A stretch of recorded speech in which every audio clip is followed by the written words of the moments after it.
we're going to be talking about the introduction to assistive technology and consideration. So when we talk about consideration of assistive technology, we really look at the primary thinking as the IEP, the Individualized Education Plan, and the team members as part of that plan is to what they should do around technology, tools, strategies, and devices that could enable a person who happens to have an IEP to enable them with technology or tools to reach their educational goal.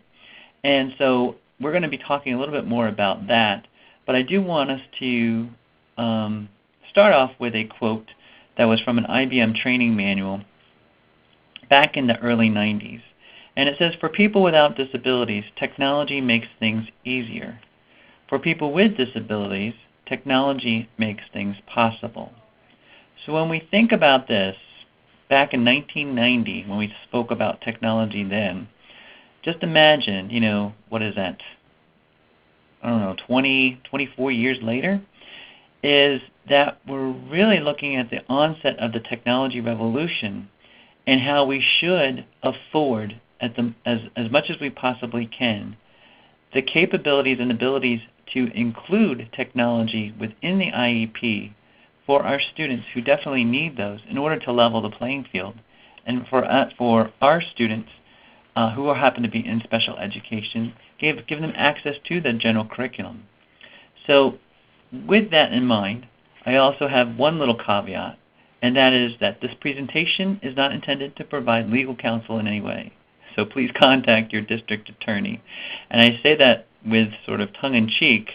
However, I just want to make you understand that this is not any legal counsel, and it also depends upon local district policies and procedures, but I will be talking about federal legislation and definitions of assistive technology. Okay? So, first of all, I'd like to see who you are. So if you could please tell us who you are, whether you're an administrator, an assistive technology person, an AT resource specialist. I think you can read down the line: family members, librarian, OTPT, speech language pathologist, as teacher or a special educator. That would really help me and help us to identify the path of where we're going. And it looks like we have, looks like a horse race here. It looks like assistive technology has taken the lead. So we look at assistive technology people at 30%. We have teachers at 22%. Now 23%. Okay, teacher and special educator. So mostly assistive technologists and teachers and special educators. Great. So fantastic. So glad that you all are here with us today. That's a pretty good response, 55 out of 65. So for those 10 of you who either can't get on or whatever, we will work that out, okay? All right, I'm trying to make this louder, but I don't know if I can. I'm getting as close to the phone as I possibly can. Sorry about that. All right, next. So our objectives today for our webinar would be looking at the federal legal overview of when we consider assistive technology and the policies and procedures, federal policies that have been in place nationally. We also want to look at the assistive technology definitions. What is a device? What is a service? We also want to just breeze past the continuum of technology, looking at the differences and different types of technology. Then we would like to start the consideration of that assistive technology, looking at some of those key points. And then there's two models that I do want to spend a little bit more time on today, and that is, one is the SET framework by Joy Zabala, and the other one which is the Texas FourStep model for consideration. Now I will tell you that this is all very basic assistive technology information, and that if this does not meet your objectives, please don't feel like you need to stay on the line to listen to me droll on. Feel free to log off. But this is what we're going to be talking about today. So it is a basic overview of the consideration process. All right. So now we talked about the legal evolution of access. Back in 1975, there was an act, a federal act that was called the Education of the Handicapped Act, or EHA. And what that provided to students with disabilities is access to their local neighborhood schools. Basically, before 1975, if you happened to have a disability and you were in the public school, you would be sent away to either a residential facility or a different type of facility that might suit your special needs back then. Well, the federal legislation came through and said, you know what, you really you should have access to your local schools. Now that was just basically basic access. That meant, have a physical access to the premises. That didn't dictate anything that where you needed to be in that neighborhood school, but it gave you access to the neighborhood school or campus. An IDEA, which is the Individuals with Disabilities Education Act of 1990, that gave us access to classrooms. And the classrooms were a major part of getting what we call mainstreaming, which is getting kids into the regular classroom who happen to maybe have a disability, and hopefully providing a few options here and there to get those kids socially interacting with their chronological peers. Now, as you can tell in my in my presence of that, it was a good start to gain access to the classrooms, but it wasn't enough. It didn't provide programmatic access. And what happens in the IDEA reauthorization in 1997, that programmatic access came into play. And that's when it was the access to the general education curriculum. So that what happened is that when you have a kid with a disability in the regular third grade in the neighborhood classroom, in the neighborhood class at the neighborhood school, you needed to provide the general education curriculum to that student that everyone else was learning.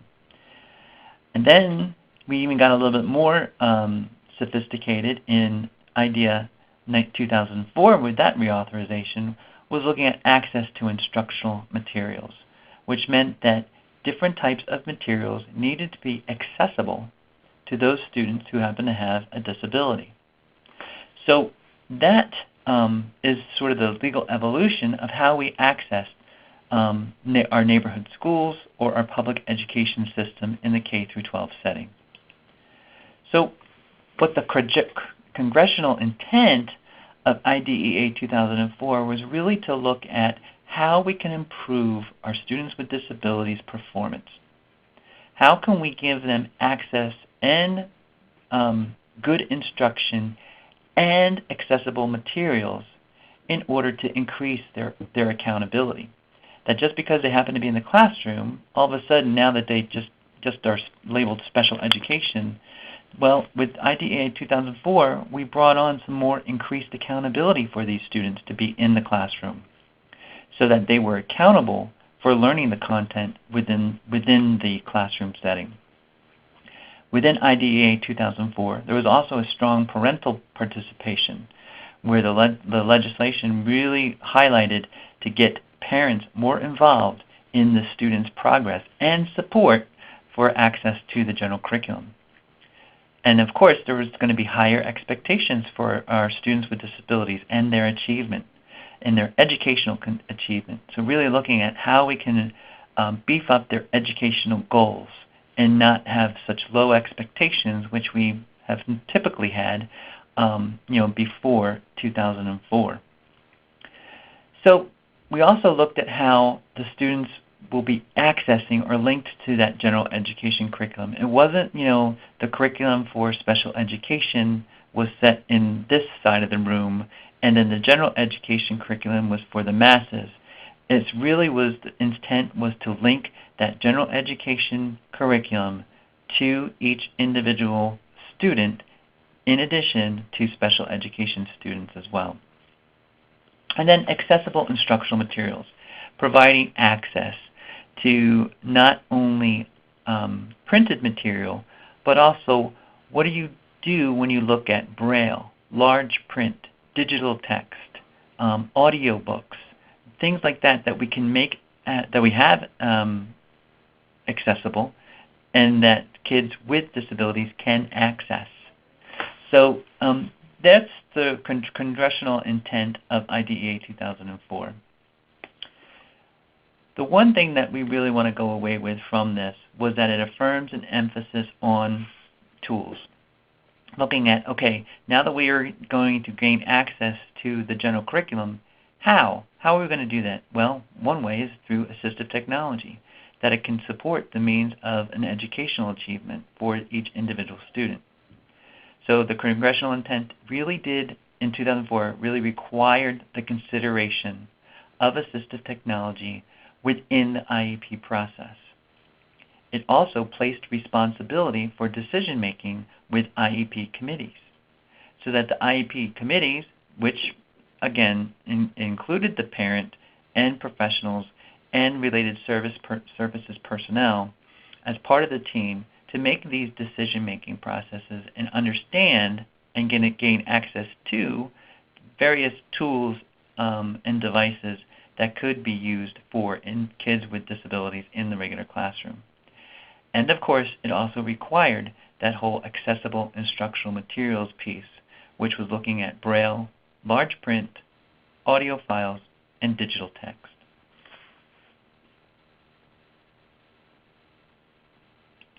Okay, so then as IEP committee members, there are questions that we have about assistive technology. But first, what does the law say specifically about assistive technology? Well, as we look in the federal definitions, here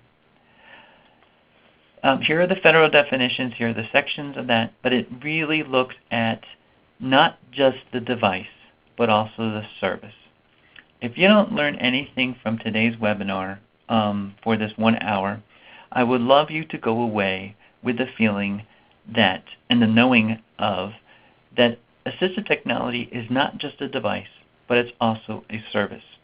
The device is a part, the technology is the tool, and that's great, but in order to evaluate that tool, to look at how it's considered in its use, what are some of the features around that tool, what are the training that needs to be provided in the natural environment where the tool is being used, all those other services which we'll talk about, to ensure that the device is being used properly and efficiently in that arena.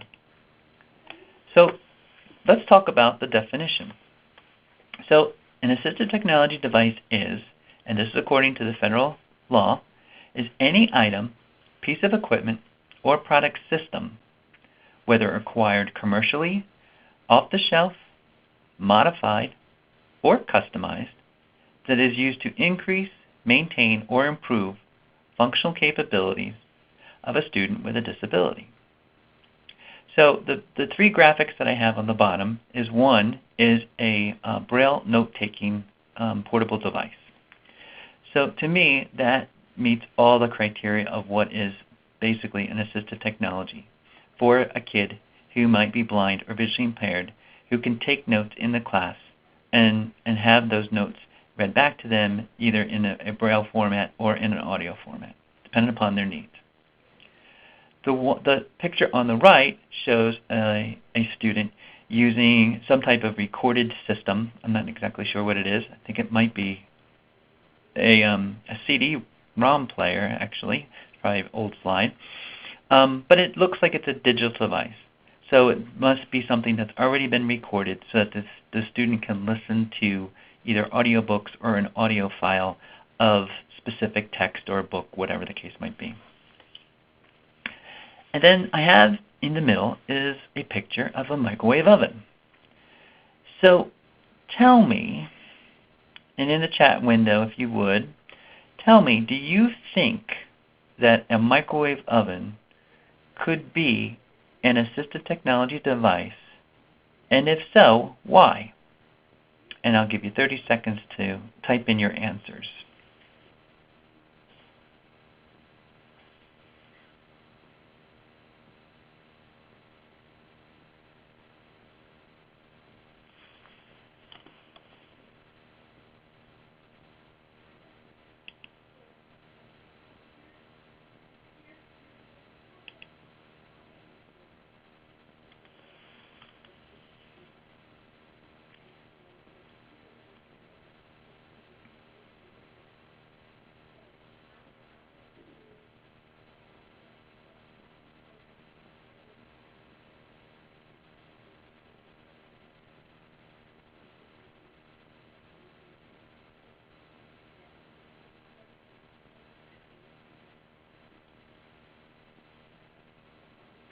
Well, I am definitely talking to the gifted and talented group today because you all are right.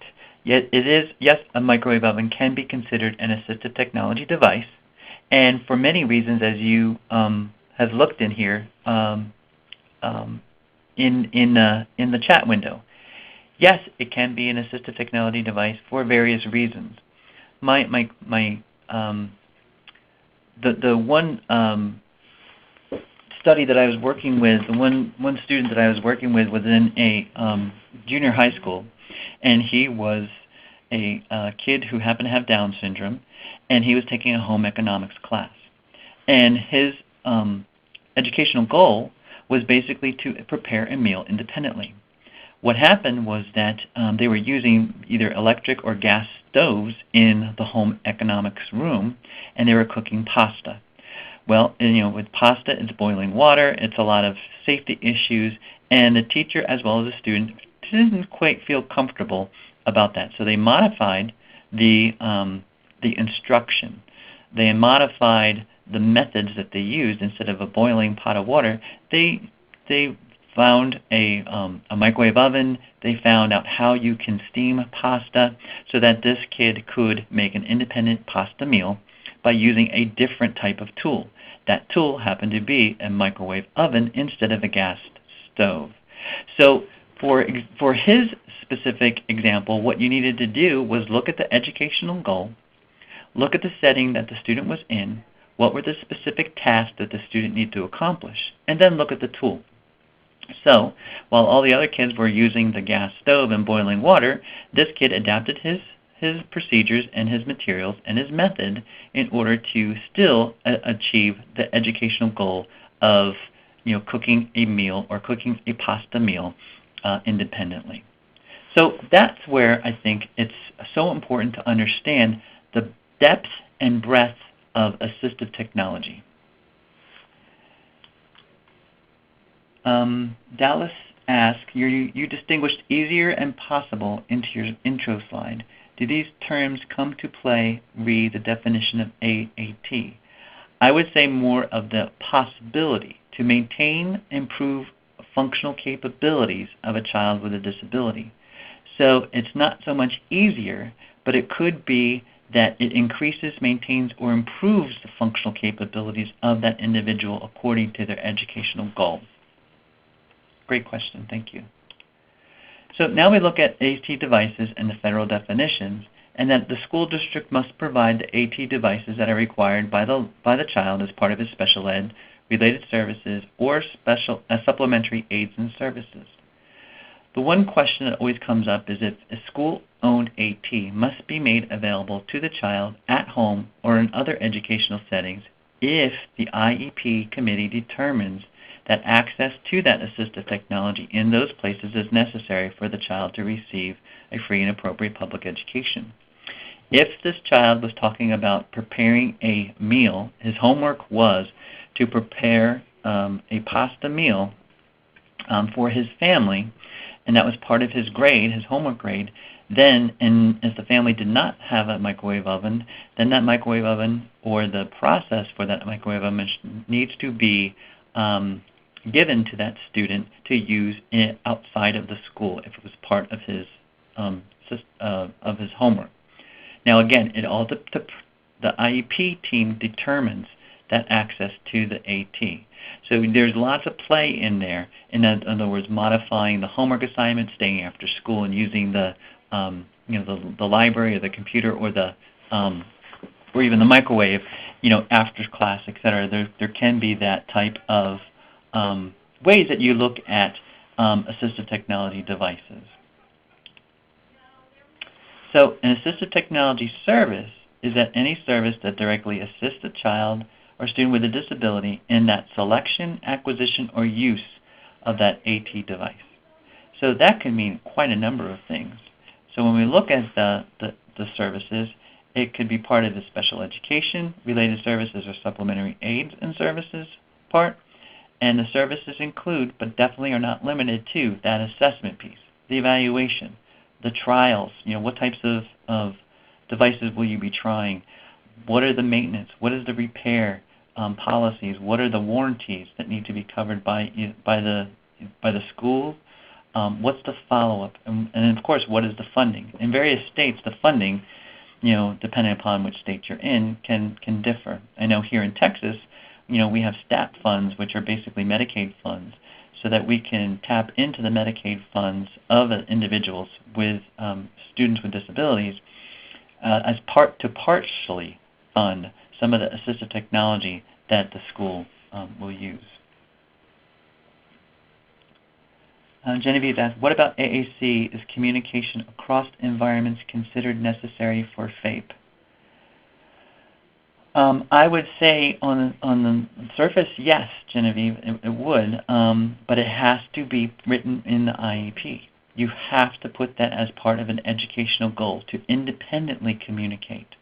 That can be a loaded question, and I hate to just say yes right off the top, but we really need to look at how we can look at AAC in all environments and dependent upon what types of tools. Now, AAC doesn't necessarily have to mean a digital high-tech system. In fact, AAC could mean just pointing to symbols or sequences, symbols and or pictures as well. Would county services pay for a microwave for a student who would need one to cook in their home to live more independently? I think I answered that question, but it depends on the county services and what they approve. If it's written in the IEP, the school needs to provide it. And if it's part of the educational goal that the student do this at home, then that would be sufficient grounds to say that that tool needs to be in the home as well. Now, take that and put, instead of microwave oven, put tablet, iPad, laptop, which are more commonly looked at, and then we start talking about lots of different types of accommodations and considerations for that. But really, we're going to stick to the consideration of assistive technology and what is the procedures to consider AT in that. Heidi says, my school district has a policy that students cannot use personal devices at school, such as using an iPad or for communication purposes. How do I feel about this? Well, I feel that many students come with various tools to school. If you're going to have a blanket policy that says no kid should be bringing any type of personal devices, then what types of systems are in place for a kid with an IEP that needs to have access to digital materials or digital communication, whatever the case might be, that the school needs to provide that at the school and on the premises.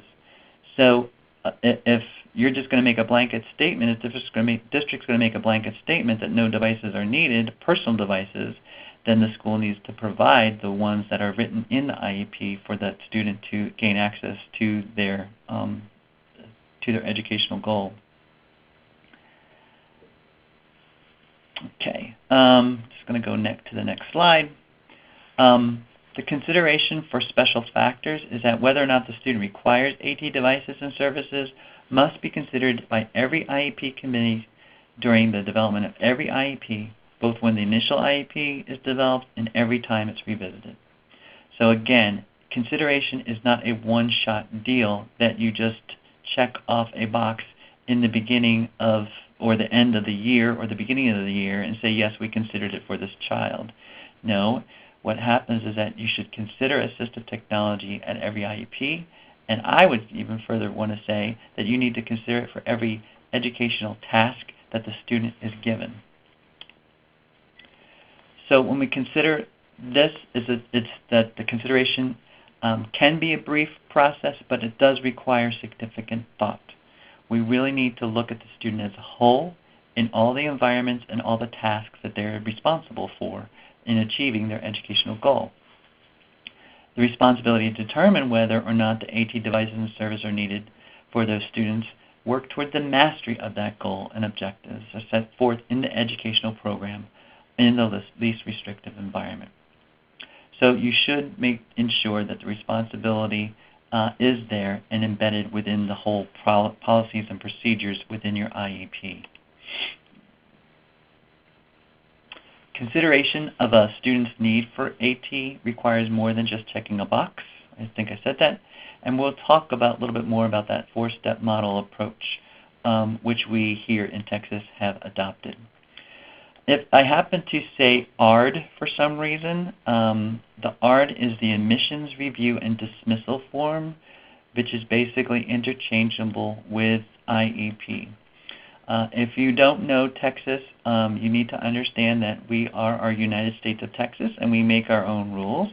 I shouldn't say that. I say that facetiously, but we are big and we do have big policies and procedures in place.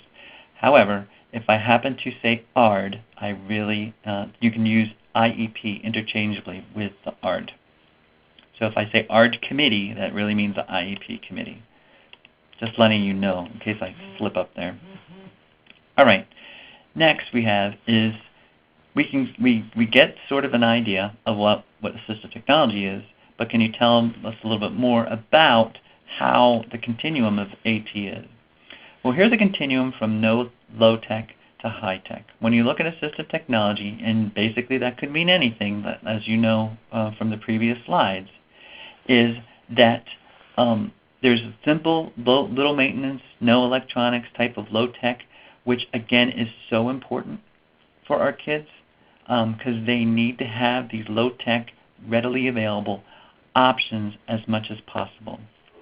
We also have the mid-tech, which requires some maintenance, some training, a little bit more electronics, and then we have the high-tech, which is the complex electronics, more training, more maintenance. I guess what I'm trying to say here in this continuum is that assistive technology runs the gamut. We use a variety of tools and strategies in many instances and many environments. For example, if you had a kid who was using an AAC device and they were in gym class, and part of gym class at that particular time was that the student was going swimming or doing something with water, you might not want to take a high-tech AAC device swimming. So what I would suggest that you do is also have a low-tech AAC communication board, laminated board or something of that nature available to that student in that particular environment in order to communicate during the swim class.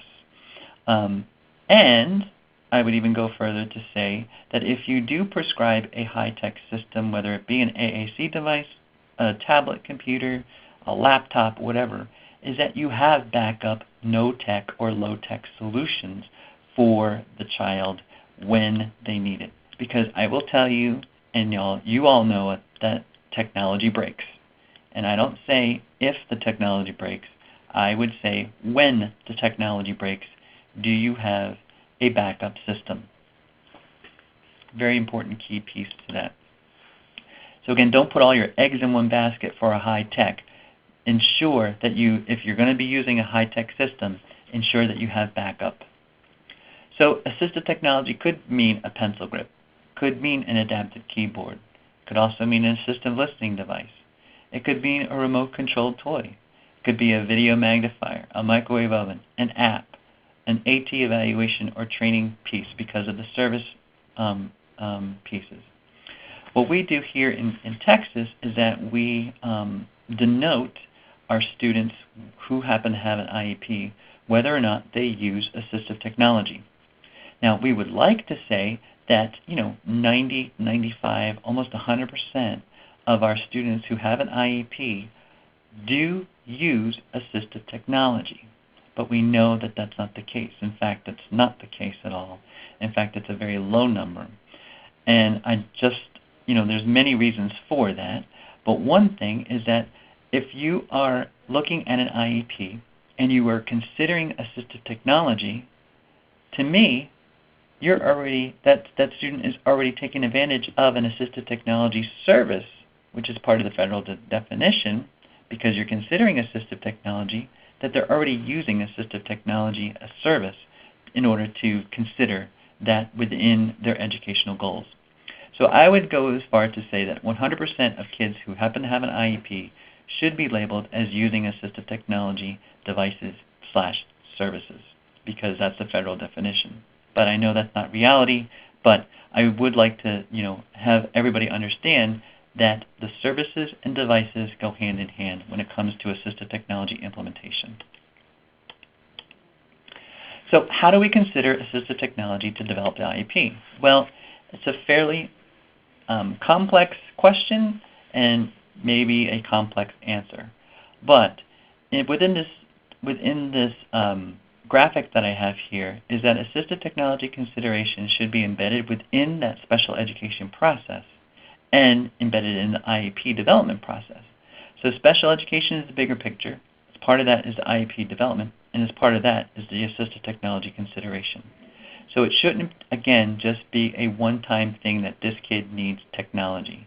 No, you should consider it for every piece that they go, every educational goal that they have. In order to help you do this, Joy Zabala, as part of her doctoral dissertation, play on words there, created the SET framework, which is S-E-T-T. And the S stands for student, the E stands for environment, the first T stands for task, and the last T stands for tool.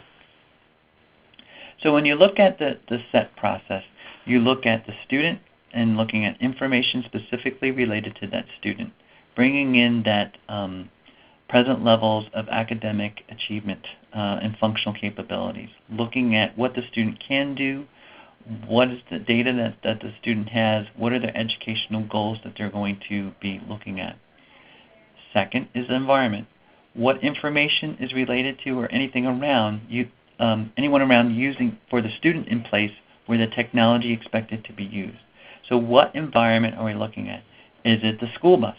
Is it the classroom? Is it the lunchroom? Is it the playground? Or is it the swimming pool?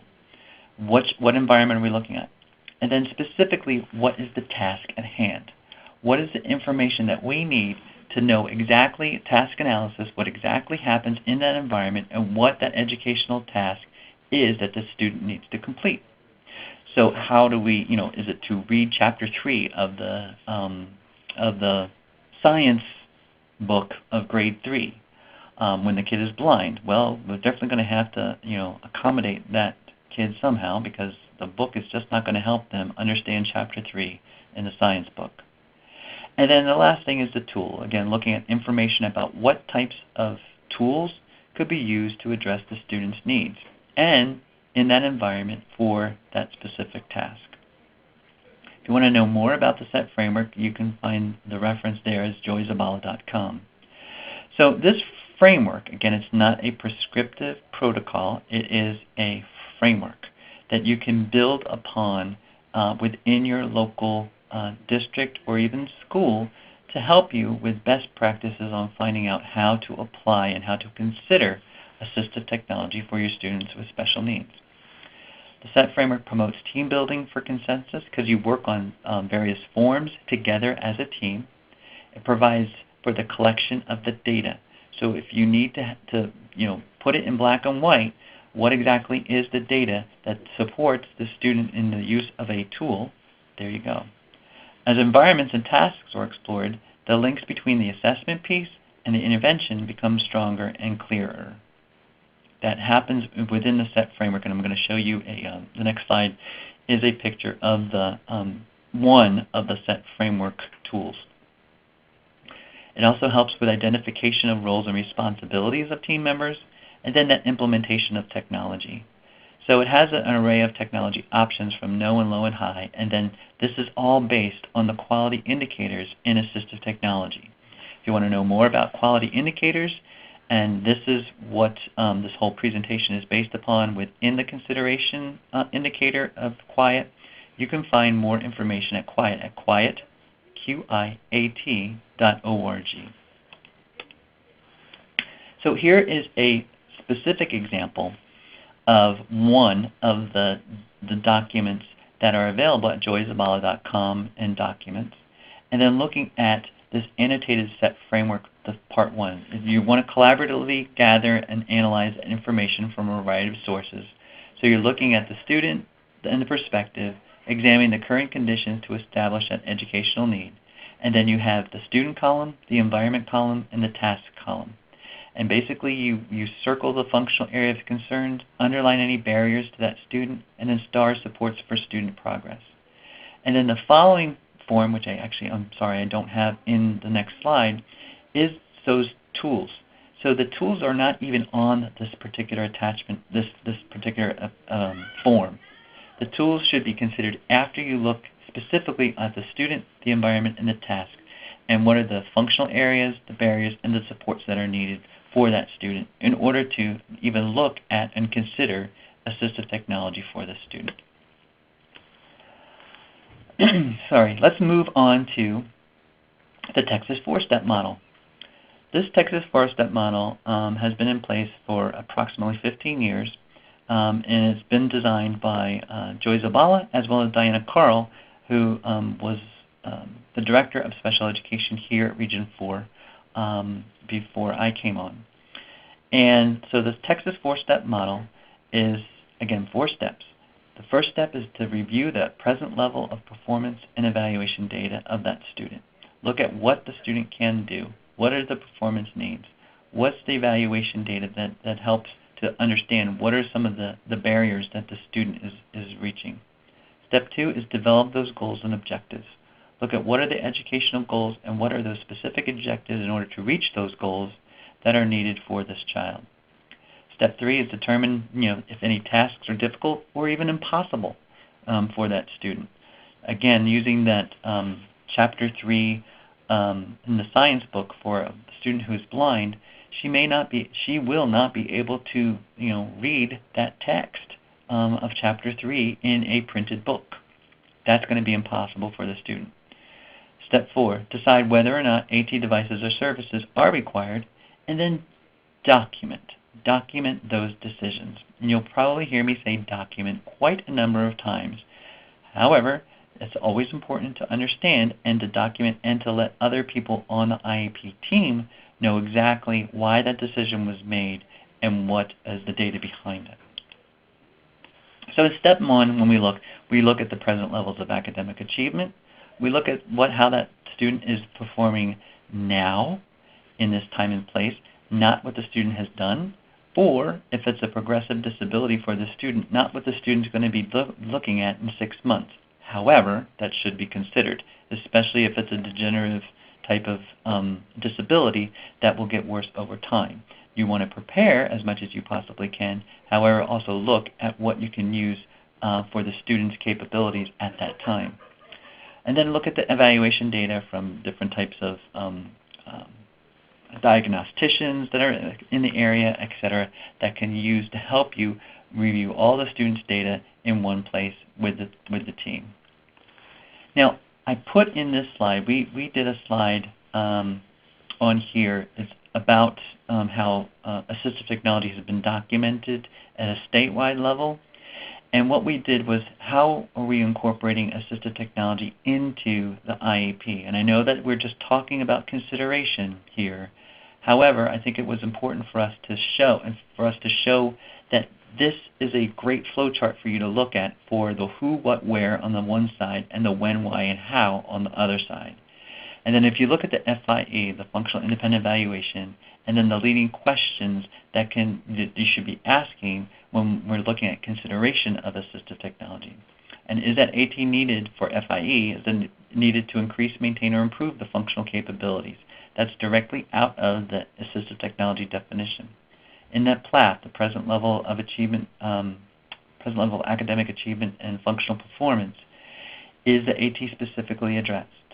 For the goals and the benchmarks, is AT listed as the condition in those goals and benchmarks?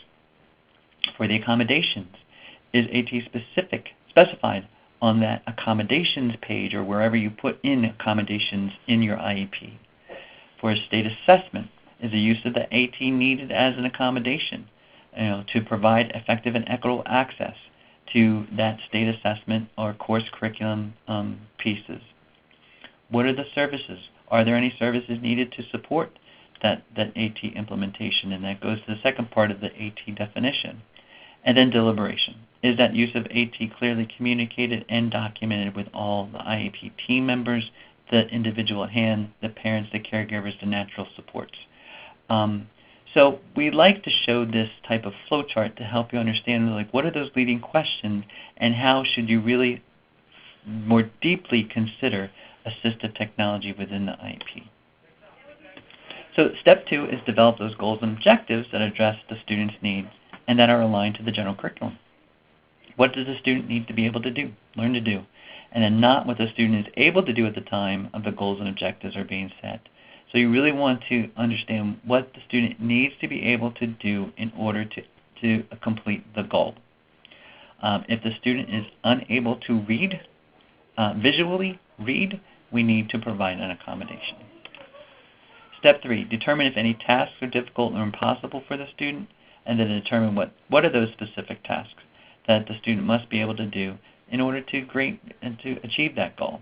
Is it that the specific task has to be that the student needs to do this at home? That may be necessary, maybe not necessary.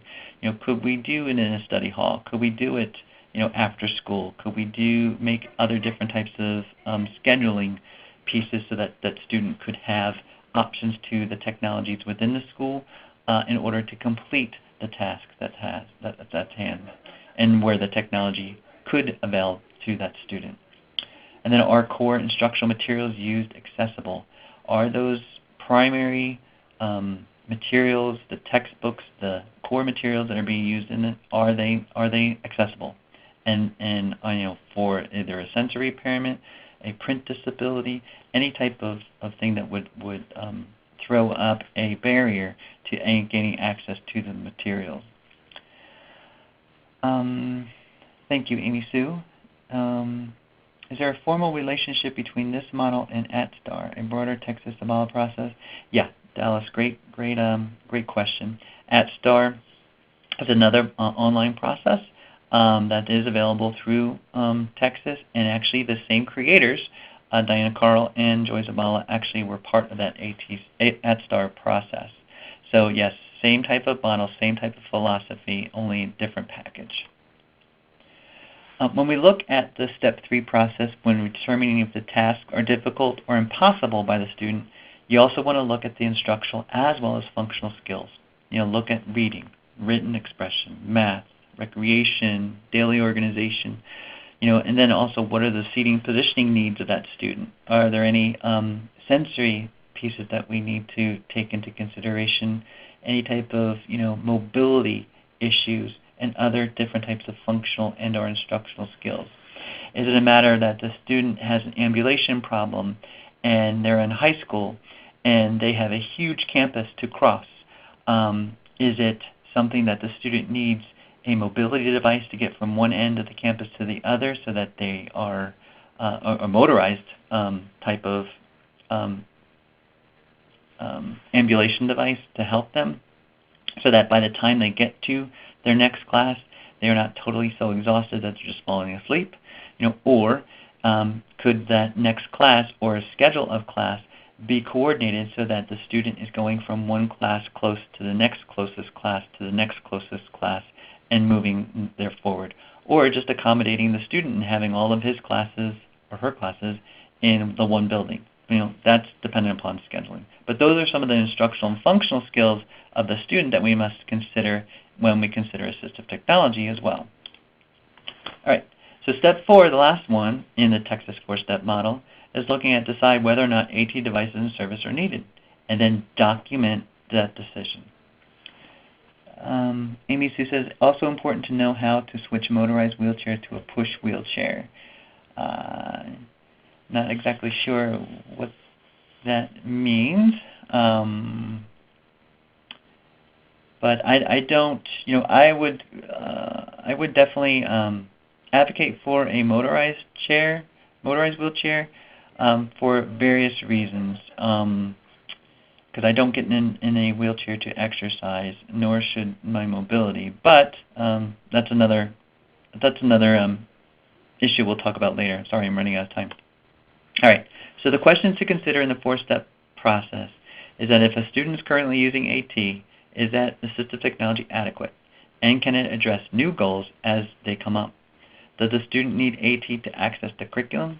Does the student need AT to access instructional materials? Does that student need AT to access the technology used by other students?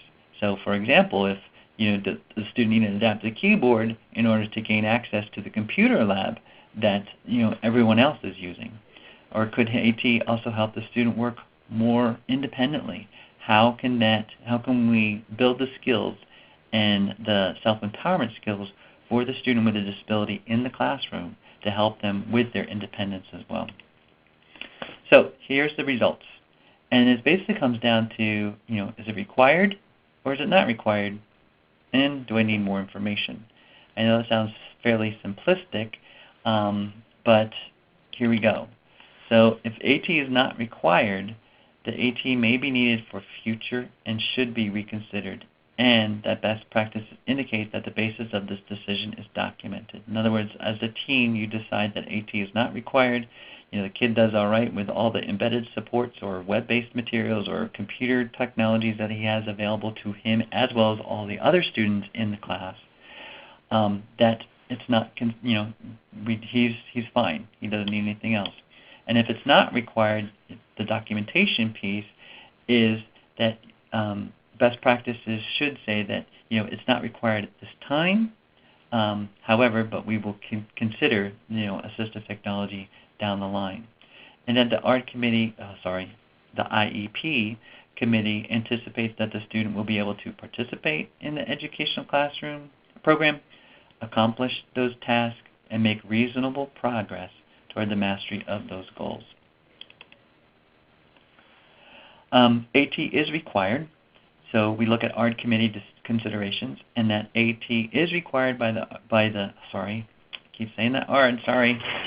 IEP committee. If you've been in Texas for 7 years, all of a sudden those ARD and IEP just look the same. So the IEP committee knows the nature and extent of those assistive technology devices and services, and that the AT devices and services to be provided, are written in that IEP and documented as much as possible. As AT is required, here are some examples that you can document for. AT has been used to obtain the present levels of academic achievement and can adequately address the new goals and objectives.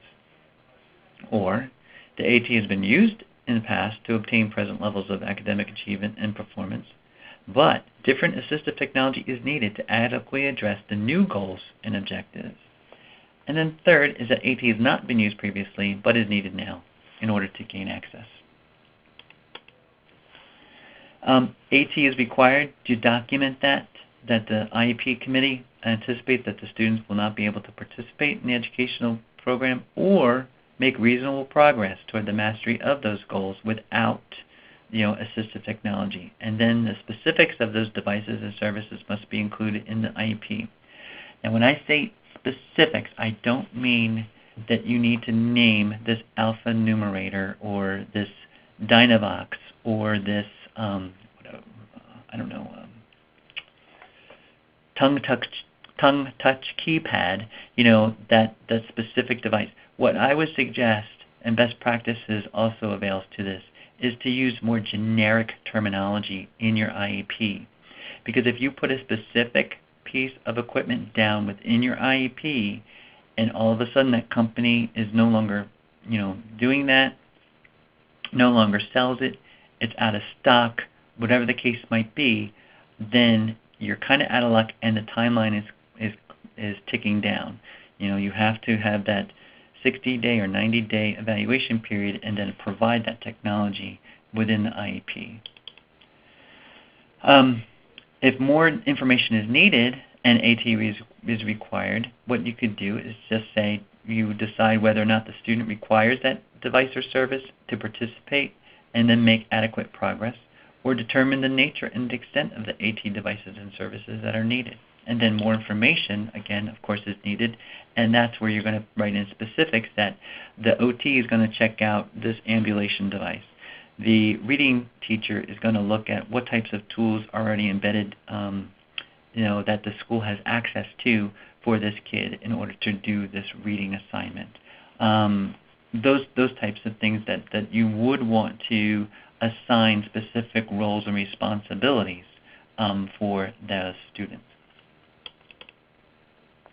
Again, it's an ongoing process. It's not a one-time event.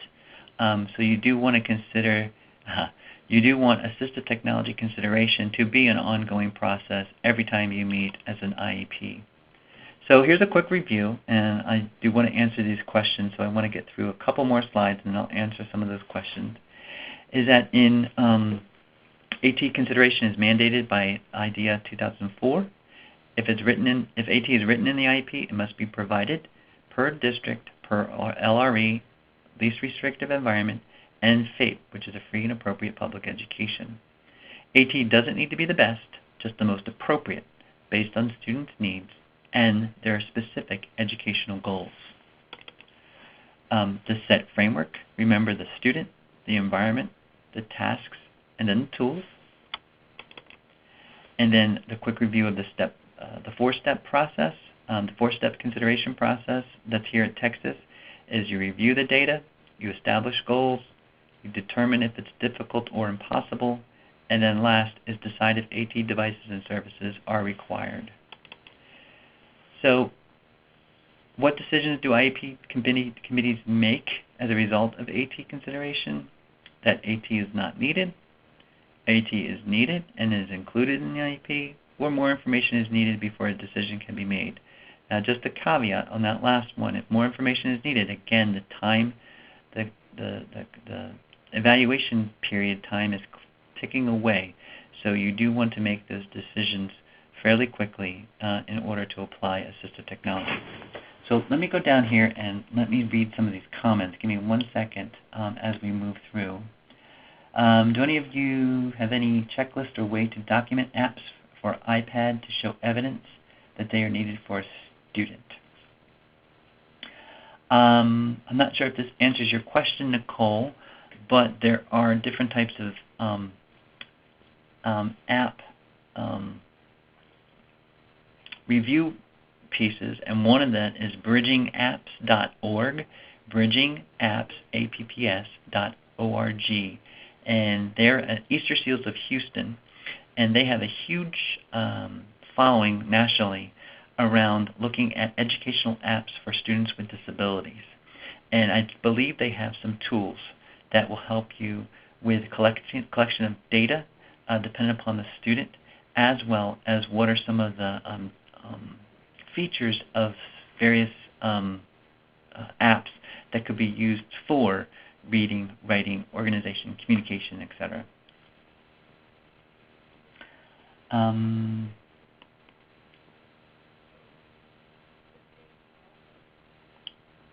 Okay. What must be done when AT is clearly required, but the technology is beyond the school's capabilities? What must be done when AT is clearly required, but the technology is beyond the school's capabilities? Dallas, I'm kind of not exactly sure about your question. I'm just thinking that, you know, if the student needs the assistive technology and it's and as an IEP team, y'all require that, then as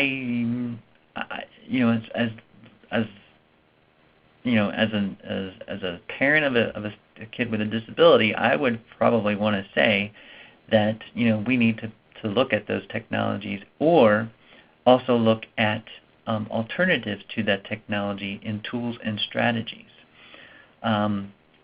When it's beyond the school's capabilities, maybe like looking at infrastructure of webs of the internet, perhaps, or things like that. There's different types of ways of getting around that with Wi-Fi's and things like that. What does FIE mean on slide 20? The functional independent evaluation. Okay.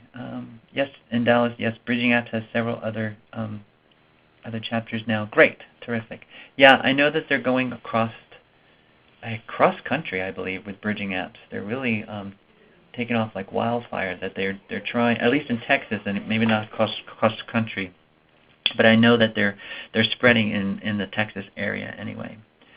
So are there any other questions at this particular time that I can answer? I know we're just about out of time, but I hope that this was a good webinar for you to help you identify the consideration process when it comes to assistive technology for public schools.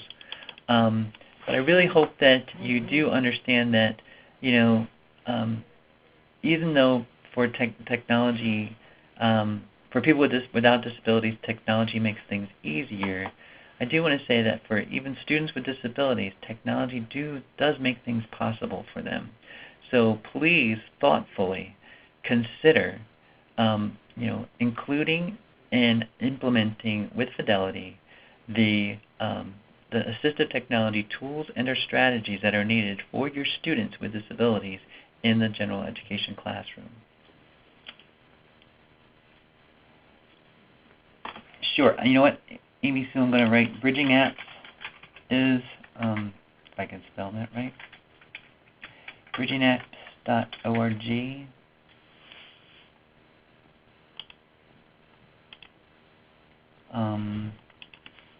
The other one is joyzabala.com.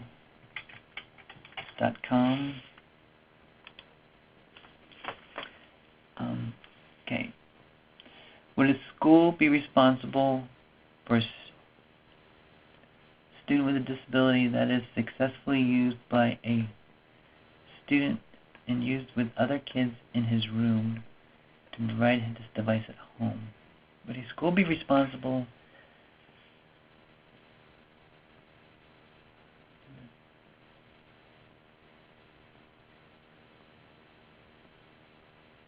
Well, and Gene, that's a loaded question. You might want to contact me after this, and I'm going to give you my email address right here.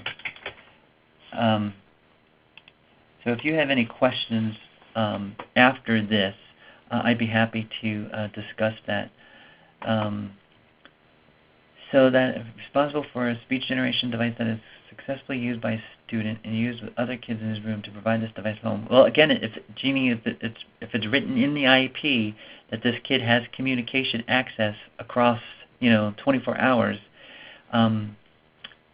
specifically in the IEP, and it's not just communication time, which I would advocate for, is that yes, there should be communication or access to some type of speech generation device and or other options, maybe low-tech items that this kid is using. But it depends upon how the student is, how it's written in the IEP, and what are the educational goals of the student. Thank you all so much. I am out of time, so I do want to. I appreciate your time today. And again, if you have any other questions, feel free to contact me via email at kirkatp@outlook.com. Thank you so much.